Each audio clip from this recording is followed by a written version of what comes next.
famille, j'avais pas de lien familial en fait avec ma mère, mon père. De base, j'étais pas un enfant voulu de base. Dès que j'ai su cela, donc ça fait un chamboulement dans ma tête. Et tous les côtés positifs étaient comment dire, et c'est passé en transformant négatif. J'ai toujours persévéré à connaître mon père parce que je sais qu'il avait des enfants, mais je voulais connaître aussi mes frères et sœurs, de connaître mon père. Donc de ce fait, j'ai fait des recherches à l'âge de mes 18 ans. J'ai cherché partout. Et donc là, j'ai trouvé mon père. Et là, j'ai fait ma connaissance de mon père et de mes frères. Et de cela, j'ai vu que aussi de côté de mon père, tout n'allait pas aussi. Donc du fait que le plus grand de mes petits frères n'allait pas aussi, c'est quelqu'un qui était très renfermé et qui avait les mêmes problèmes que moi, très négatifs aussi. Et donc il vivait une vie marginale en fait. Donc c'est-à-dire qu'il était toujours avec ses amis, toujours en train de fumer, était drogué et buvait de l'alcool. À travers tout cela, j'ai pu voir que j'avais vraiment besoin d'aide. Donc tout ça a déclenché que j'ai une collègue avec qui je discutais beaucoup, donc il m'a conseillé. Ça m'a pris une année pour venir en fait, pour comprendre que j'avais vraiment besoin de Dieu. J'ai entendu parler de la campagne d'Israël, du mois de juillet 2013, donc je ne savais pas comment ça se passait pour la campagne d'Israël, donc on m'a expliqué, et de là j'ai décidé de vraiment me changer mon intérieur, parce que j'essayais de changer mon identité, parce que tout ce qui s'est passé, moi, je voulais enterrer justement l'ancienne Céline.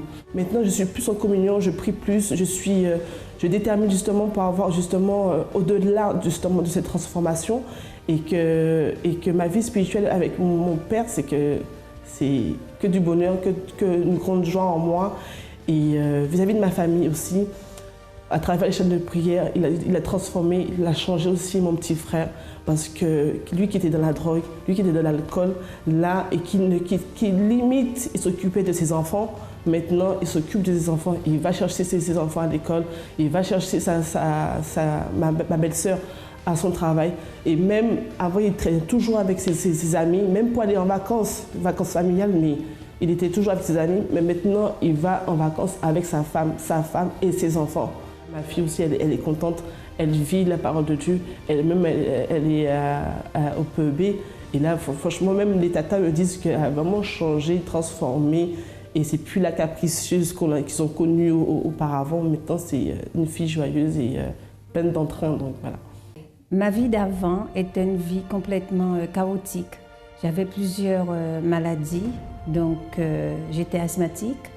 J'avais une perte de sang qui a duré 27 années. En plus de ça, j'étais très nerveuse, très colérique. Au moment que j'ai été révoltée, c'est quand j'ai vu que ma fille commençait à prendre un chemin qui n'était vraiment pas le chemin que je voulais. Je me suis dit, il faut que les choses changent. Et c'est ainsi qu'un vendredi soir, je partais en soirée et je suis arrivée devant le centre d'accueil de Montreuil. Quand je suis arrivée au centre d'accueil, que je me suis lancée aux chaînes de prière, j'ai participé à la campagne d'Israël, bien que je ne connaissais pas tout à fait ce que ça voulait dire, mais je me suis renseignée et je me suis dit pourquoi ne pas me lancer alors que je suis une femme malade. Et donc, au moment que je me suis lancée à la campagne d'Israël, avant la campagne d'Israël, bien entendu, ma fille est arrivée à l'église. Et ensuite, moi, j'ai continué à persévérer pour moi-même.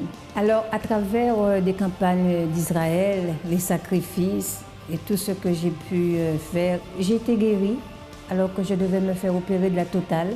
J'étais guérie des fibromes, des kystes et tout. J'étais guérie de l'asthme. Je suis une femme comblée. Je ne suis plus colérique. Je m'entends très bien avec ma fille.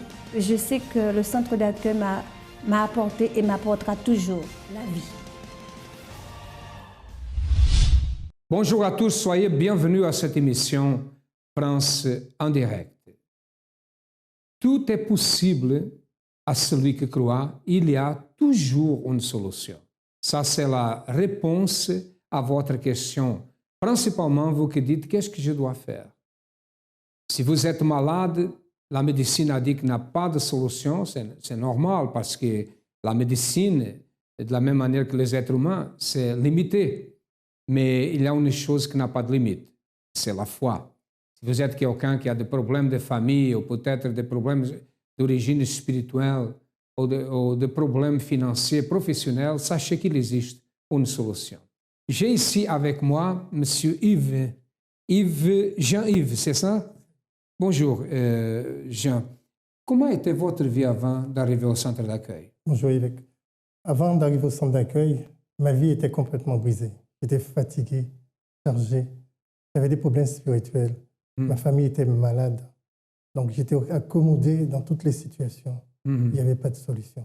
Votre vie professionnelle, j'ai ici que vous aviez des dettes et tout cela, vous aviez des problèmes? À la base, je n'avais pas de dettes, mais simplement c'était bloqué.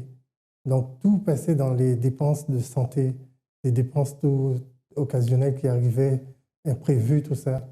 Mais c'était bloqué. Dites-moi une chose, vous croyez en Dieu avant d'arriver au centre d'accueil? Oui, je croyais en Dieu. Vous avez une religion? J'étais catholique. Vous étiez catholique? Oui. Vous croyez en Dieu, le Père, Fils, Saint-Esprit, n'est-ce pas? Oui. Mais votre vie ne marchait pas. Plus une fois, je vous le dis, je répète une chose que je parle constamment. N'est pas la religion ou croire que Dieu existe qui change la vie d'une personne. Ce Dieu a eu la capacité, le pouvoir, la puissance de créer l'univers, la terre, l'être humain, les animaux, toutes les choses que nous voyons. Alors, est-ce qu'il n'a pas le pouvoir ou la puissance de guérir, de changer notre vie, de nous donner des idées, de nous guider dans ce monde en ténèbres? Certainement que oui, mais pour qu'il puisse faire quelque chose, il faut que nous pratiquions la foi. Non que nous disons « j'ai la foi », mais que nous pratiquons. Et c'est ça qui se passe au centre d'accueil. Nous allons regarder plus de témoignages et après nous retournerons.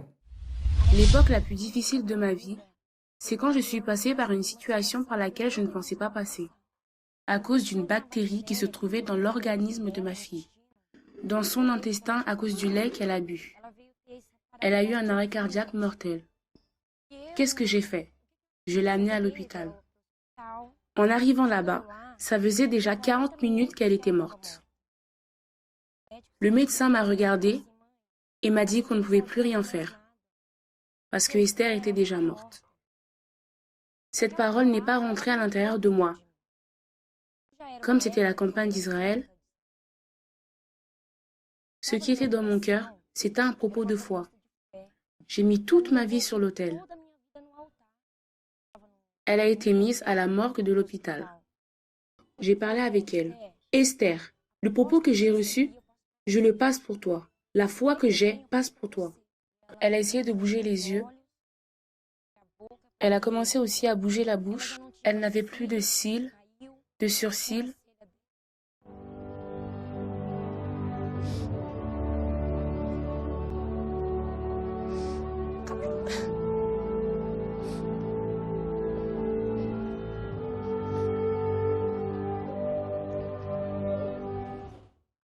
Ils ont rasé sa tête. Et quand elle a pleuré, cet homme qui se disait fort, dur, est tombé à genoux. Mais j'ai un document qui prouve la mort d'Esther. Alors aujourd'hui, je vois la grandeur de Dieu dans ma vie et dans la vie d'Esther. Dans sa santé, je peux dire avec certitude et conviction que je suis préparée pour la prochaine campagne d'Israël, ici dans le temple de Salomon. Mon nom, c'est Georges Cardoso. Ici, dans cette place, j'ai vécu. Un jour, j'ai eu un problème familial. J'ai sorti de la maison pour aller au travail. Et en retournant, ici, j'ai retrouvé un groupe d'indigents qui étaient ici. Et là, je suis resté. Ici, je suis resté pendant 8 ans de ma vie.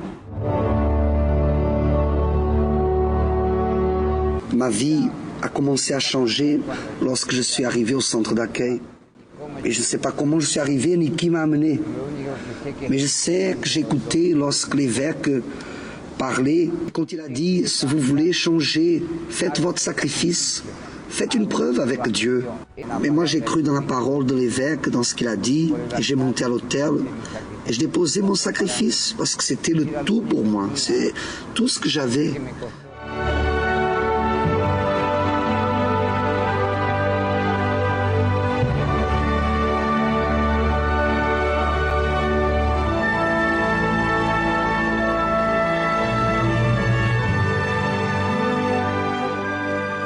Aujourd'hui, je peux dire que ma vie a complètement changé parce que j'ai la santé, j'ai sorti des rues, j'ai prospéré.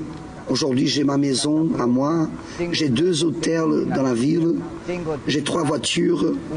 Je donne grâce à Dieu pour la campagne d'Israël parce que ça a changé ma vie par complet.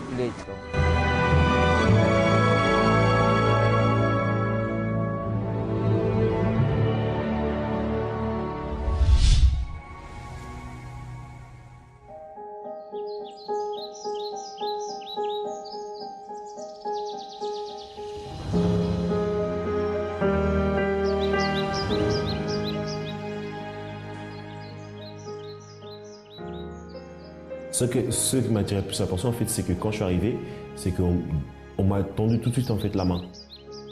J'ai été vraiment frappée par la discipline et l'organisation.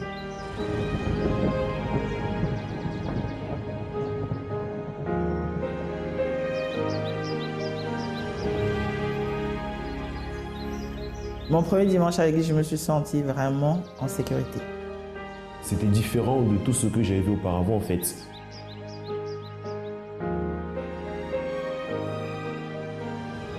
Au centre d'accueil, j'ai appris à me prendre en charge, être indépendant et autonome. J'ai appris que je pouvais m'en sortir. Ici, on trouve motivation pour que nous puissions aller de l'avant.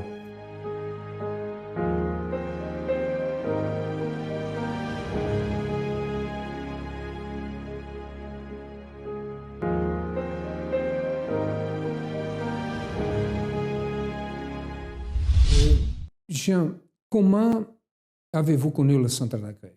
Oui, j'ai connu le centre d'accueil à travers l'évangélisation. Quand vous avez évangélisé? Quelqu'un m'a évangélisé. Et donc, lorsqu'il m'a donné le semeur, donc j'ai pu voir les témoignages qu'il y avait dans le semeur. Vous avez lu la revue? J'ai vu la revue. Reçu la revue du centre d'accueil. Votre femme était malade? Ma femme était malade. Votre fils? Le fils aîné était malade aussi. Malade aussi. Fils malade, votre épouse qui était malade, vous dépensez tout en médicaments. Votre vie professionnelle? Ma vie professionnelle aussi, on va dire que c'était bloqué. C'était accommodé parce que je pensais que c'était... Parce qu'il y avait un bon salaire, mais je pensais que c'était bien. Mais tout était budgété, c'est-à-dire tout passait dans les dépenses. Quel est votre métier? Vous faites quoi? Je suis comptable. Comptable.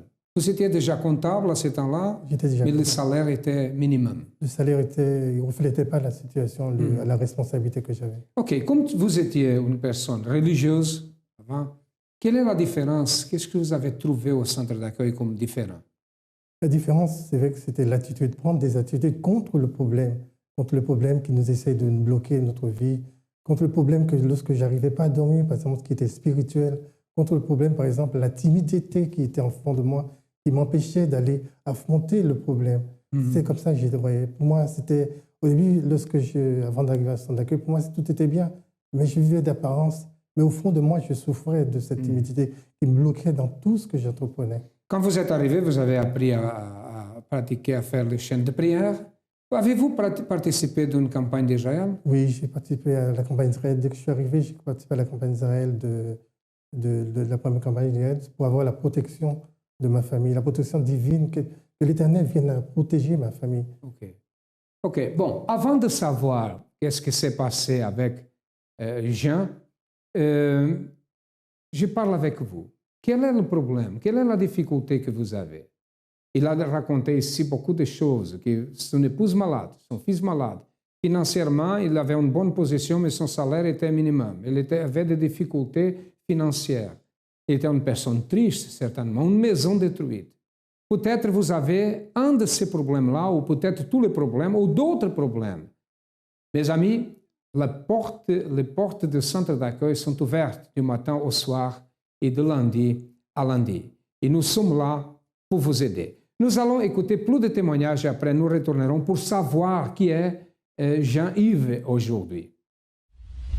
Alors avant, j'étais quelqu'un de très colérique, nerveuse. J'étais très malade parce que j'ai vécu pendant 25 ans avec une maladie, avec la migraine. C'était très insupportable et j'ai vécu aussi pendant 11 ans avec une douleur au ventre. Alors, les gens ne font pas la différence entre la migraine et le mal de tête.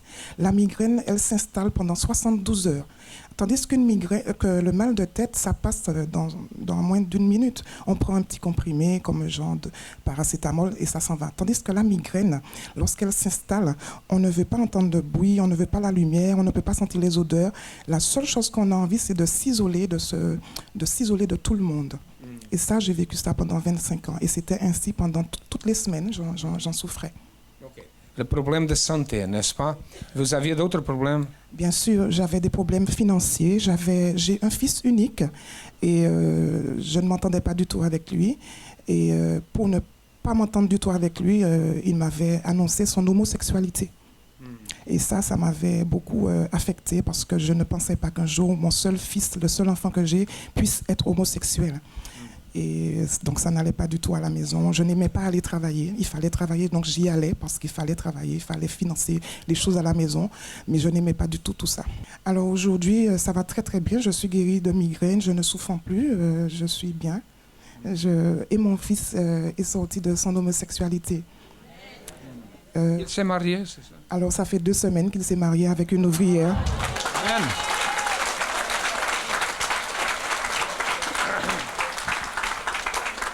Qu'est-ce que vous avez fait pour ces choses-là? Vous avez fait quoi? Alors, pour sortir mon fils de l'homosexualité, j'ai participé à la campagne d'Israël, mais j'ai participé vraiment corps, âme, esprit, tout ce que j'avais, j'ai tout déposé sur l'autel. J'ai déposé ma vie complètement parce que c'est vraiment ce qu'on appelle déposer sa vie sur l'autel. Et tant que je n'ai pas eu la réponse du Seigneur Jésus, je n'ai pas arrêté de l'implorer. Alors je recommande à tous de participer, de faire sa dîme parce que c'est très important. Je suis sûre qu'aujourd'hui, là où je suis au niveau de mon travail, c'est par rapport à ma fidélité dans la dîme. Quel travail vous avez? Alors je suis travailleur social, je travaille dans une association pour aider les personnes en difficulté. Et quand je suis arrivée dans cette entreprise, je faisais le veilleur de nuit, j'étais veilleur de nuit. Et aujourd'hui, je suis responsable de 2 sites. Je n'ai pas de diplôme pour cela, mais c'est à travers ma fidélité, à travers mes offrandes, à travers le sacrifice d'Israël que je suis aujourd'hui responsable de 2 sites sans diplôme. Amen. Merci. Quand je suis arrivée au centre d'accueil, ma vie j'étais perdue, j'étais complètement désespérée, je ne savais pas quoi faire. Je n'avais pas de direction pour ma vie.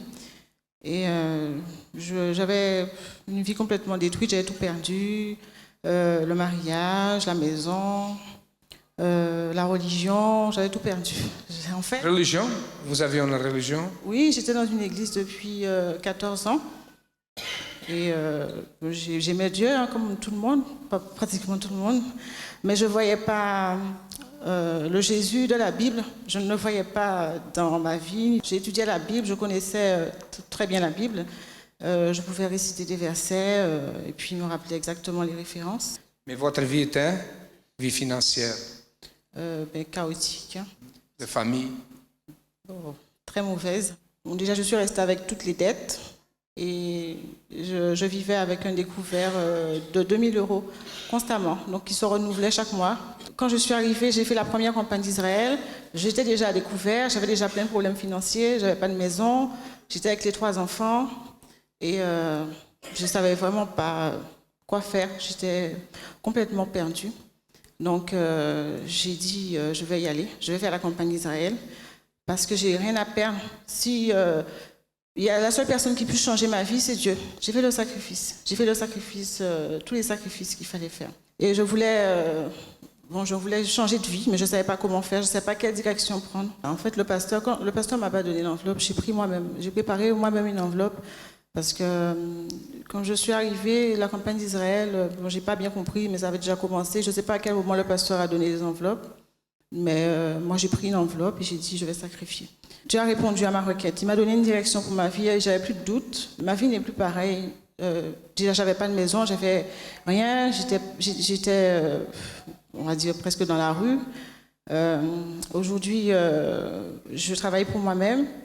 Vous avez une entreprise? Oui, j'ai mon entreprise individuelle.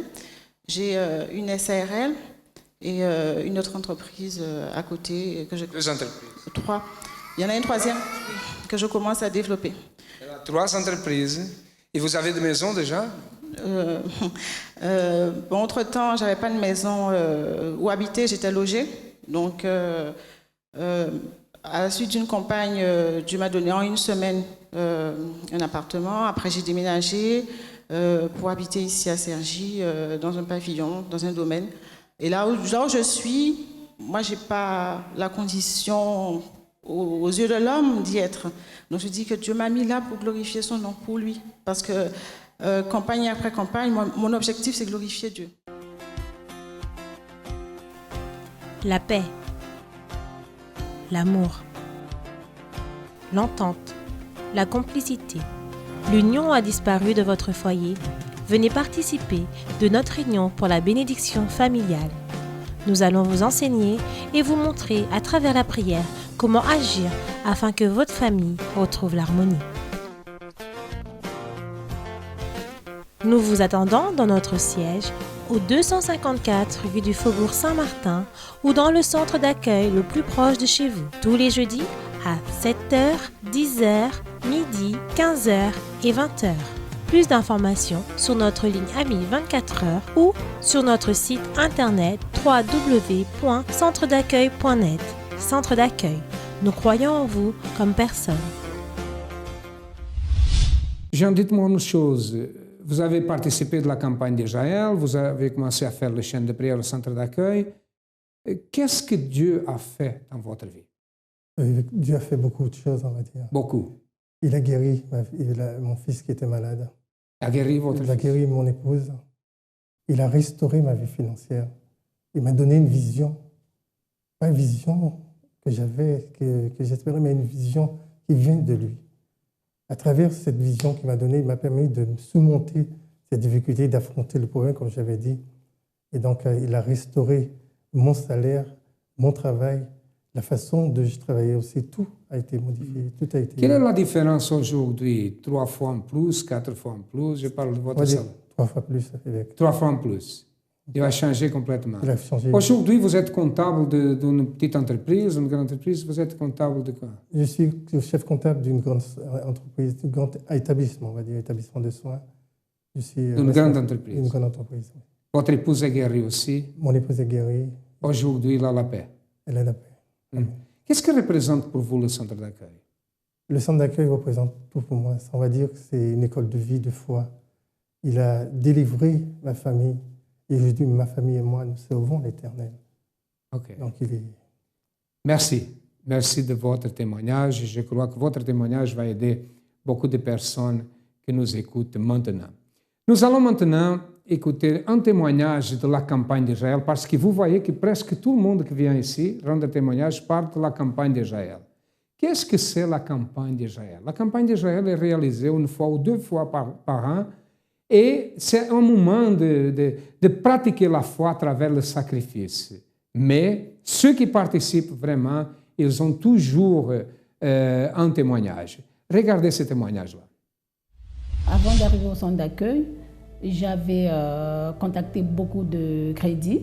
Je ne pouvais pas payer les dettes, donc j'avais construit un dossier de surendettement.